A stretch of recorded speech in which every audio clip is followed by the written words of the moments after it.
ತಕ್ಷಣ ಸಂಸದ ತೇಜಸ್ವಿ ಸೂರ್ಯಗೆ ಕಂಕಣ ಭಾಗ್ಯ ಕೂಡಿ ಬಂದಿದೆ. ಚೆನ್ನೈ ಮೂಲದ ಗಾಯಕಿ ಶ್ರೀವಶ್ರೀ ಸ್ಕಂದ ಪ್ರಸಾದ್ ಜೊತೆಗೆ ಸಪ್ತಪದಿ ತುಳಿಯಲು ರೆಡಿಯಾಗಿದ್ದು 2025 ಮಾರ್ಚ್ 4ರಂದು ತೇಜಸ್ವಿ ಸೂರ್ಯ ಹಸೆಮಣೆ ಏರಲಿದ್ದಾರೆ. ಬಿಜೆಪಿಯ ಮೋಸ್ಟ್ ಎಲಿಜಿಬಲ್ ಬ್ಯಾಚುಲರ್ ಸಂಸದ ಎಂದೇ ಕರೆಸಿಕೊಂಡಿರುವ ತೇಜಸ್ವಿ ಸೂರ್ಯ ಅವರಿಗೆ ಮದುವೆ ಯಾವಾಗ ಎಂಬ $1 ಮಿಲಿಯನ್ ಪ್ರಶ್ನೆ ಹೋದಲ್ಲೆಲ್ಲ ಸದಾ ಕಾಡುತ್ತಿತ್ತು. ಈಗ ಕೊನೆಗೂ ಅವರಿಗೆ ಕಂಕಣ ಭಾಗ್ಯ ಕೂಡಿ ಬಂದಿದ್ದು, ಚೆನ್ನೈ ಮೂಲದ ಗಾಯಕಿ ಜೊತೆ ಅವರು ಹಸೆಮಣೆ ಏರಲಿದ್ದಾರೆ ಎಂಬ ಸುದ್ದಿ ಸಖತ್ ಸೌಂಡ್ ಮಾಡ್ತಿದೆ. ಹಲವು ಸಂದರ್ಭಗಳಲ್ಲಿ ತೇಜಸ್ವಿ ಸೂರ್ಯ ಅವರಿಗೆ ಮದುವೆ ಬಗ್ಗೆ ಕೇಳಿದರೂ ಅವರು ಈ ವಿಚಾರದ ಬಗ್ಗೆ ಬಾಯ್ಬಿಟ್ಟಿರಲಿಲ್ಲ.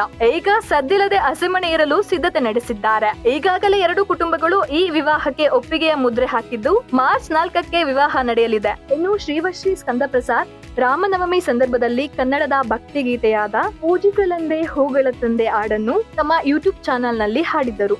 ಈ ಹಾಡಿಗೆ ಪ್ರಧಾನಿ ನರೇಂದ್ರ ಮೋದಿಯವರು ಕೂಡ ಮೆಚ್ಚುಗೆ ವ್ಯಕ್ತಪಡಿಸಿ ತಮ್ಮ ಟ್ವಿಟರ್ ನಲ್ಲಿ ವಿಡಿಯೋ ಲಿಂಕ್ ಶೇರ್ ಮಾಡಿದ್ರು.